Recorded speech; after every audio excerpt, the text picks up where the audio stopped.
Greetings बच्चों, आज की हमारी डे 13 की मौलिक संक्रियाओं की वर्कशीट। हमारा पहला प्रश्न है, समझें और हल करें। ये देखो, इसमें आपको कुछ आकृतियां दी गई हैं। एक जैसे ये एक दो सितारे यहाँ दे दिए, दो सितारे एक साथ दे दिए, दो सितारे एक साथ दे दिए। तो आपको देखो ऐसे कितने बार दिए गए हैं, 3 बार। और कितने कितने दिए गए हैं, 2 बार। तो कुल कितने सितारे होंगे? तो हम इसको क्या करते हैं, गुना करते हैं। गुना करके जो आता है 3 दूनी 6, हमें 3 की टेबल आती है। तो 3 टू जा 6।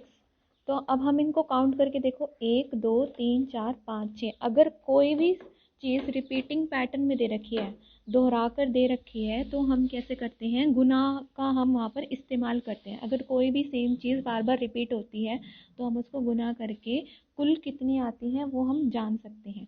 जैसे अगले में देखो, 4 4 के समूह में सितारे दिए हुए हैं। और एक समूह में कितने सितारे हैं, 4। गिन के देखो, 1 2 3 4। ऐसे ही 4 समूह में कितने सितारे होंगे, तो हम क्या करेंगे, 4 की टेबल हमें आती है, 4 को 4 से गुना करेंगे और कितना आएगा, 16। ठीक है, अब इनको काउंट करके देखो आप, 16 ही आएगा। 1 2 3 4 5 6 7 8 9 10 11 12 13 14 15 16। ऐसे यहाँ देखो, 2 के समूह दिए गए हैं। एक समूह में 5 सितारे हैं, तो 2 समूह में कितने होंगे ये पता करने के लिए हम 2 को 5 से गुना कर देंगे। कितना आएगा, 10। ठीक है, अब आप इनको काउंट करोगे ना तो 10 ही सितारे आएंगे। अब ऐसे ही हमें बाकी के क्वेश्चन सॉल्व करने हैं। ये देखो, आपको ये कुछ बिंदियां लगाकर दी हुई हैं। इनको पहले काउंट करो कितनी है, 1 2 3 4 5 6 7। 7 है, यहाँ पर कितनी है, 7 है, 7 7। ऐसे कितने समूह हैं, 4 समूह है। ये यहाँ पर गलत लिखा हुआ है, आपको क्या करना है, 7 है, एक समूह में 7 बिंदियां हैं। ऐसे कितने समूह हैं, 4। तो कितना आ जाएगा, 28। 7 की टेबल हमें आती है, 7 4 ज़ा 28। ऐसे ही आगे देखो, 1 2 3 4। 4 समूह हैं और एक समूह में कितनी बिंदियां हैं, 1 2 3 4 5। तो 5 को हम 4 से गुना कर देंगे, क्या आ जाएगा, 20। आगे देखो, 4 4 4। तीन तीन समूह है और एक समूह में कितने हैं, 4। तो 4 दिए 12। ये वाला देखो, ये कितने हैं, 1 2 3 4 5 6 7। 7 और 7 इधर है, 2 समूह दिए गए हैं, तो कितना हो गया, 14। 7 दूनी 14। ये देखो 8 है, ये 8 शेप्स है। इस वाले में भी 8 है, इसमें भी 8 है। तो रिपीट हो रहा है। और कितने समूह ऐसे, 1 2 3। तो 8 को 3 से गुना कर देंगे, क्या आ जाएगा हमारा, 24। आगे देखते हैं। ये देखो, प्रश्न 2 में अब हमें प्रॉब्लम दी गई है। तो इसमें आपको खुद से सोचना है कि हमें क्या करना होगा। कि एक पेंसिल की कीमत 7 रुपये है, बताएं ऐसे ही 4 पेंसिल की कीमत क्या होगी।